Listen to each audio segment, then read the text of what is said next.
2:00 ng madaling araw, halos wala ng tao sa gusaling iyon sa Makati. Isa itong matayog na BPO building na kilala ng mga empleyado dahil sa kakaibang malamig na hangin tuwing hating gabi. Si Marco, isang call center agent na naka-night shift, ang huling lumabas mula sa production floor.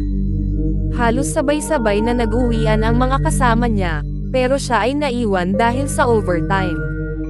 Tahimik ang hallway habang naglalakad siya papunta sa elevator. Habang pinipindot niya ang down button, napansin niyang may ilaw na kumikislap sa dulo ng corridor. Siguro may busted na fluorescent light, bulong niya sa sarili.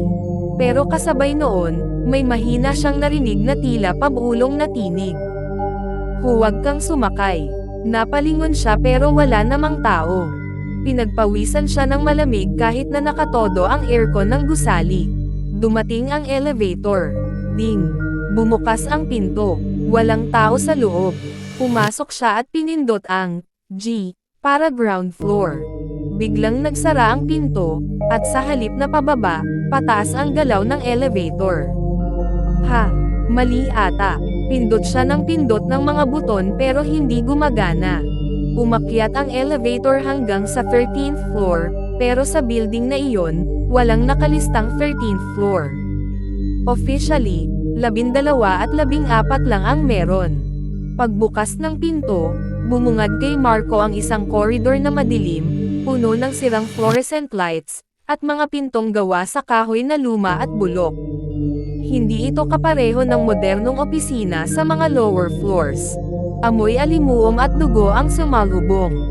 At sa dulo ng hallway, may isang babaeng nakaputing bestida, duguan ang mukha, at walang mata. Nakatingin sa kanya. "Bakit ka nandito?"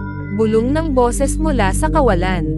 Napa-atres si Marco, pinipindot ang close button ng sunod-sunod. Mabagal na nagsara ang pinto, ngunit bago tuluyang magsara, tumakbo ang babae papunta sa elevator, at bago ito tuluyang magsara, naipasok niya ang kanyang kamay na puno ng dugo. Nagsisigaw si Marco, "Tulong!" Habang biglang humandar pababa ang elevator na parang malalaglag. Nanginginig siya, hawak ang dingding, habang naririnig niyang may humahajek-hik na babae sa loob mismo ng elevator. Pagdating sa ground floor, bumukas ang pinto. Ligtas na siya. Halos hindi makagalaw, mabilis siyang tumakbo palabas ng gusali. Kinabukasan, nakumpirma niya mula sa janitor na may babaeng tumalon mula sa 13th floor nang magpakamatay, ilang taon na ang nakalipas. Simula noon, sinara na raw ang palapag na iyon, pero paminsan-minsan, may elevator na nadadala roon, lalo na kapag hating gabi. At ang sabi ng mga veteranong agent, kapag narinig mo ang boses na bumubulong ng, "Huwag kang sumakay," makinig ka.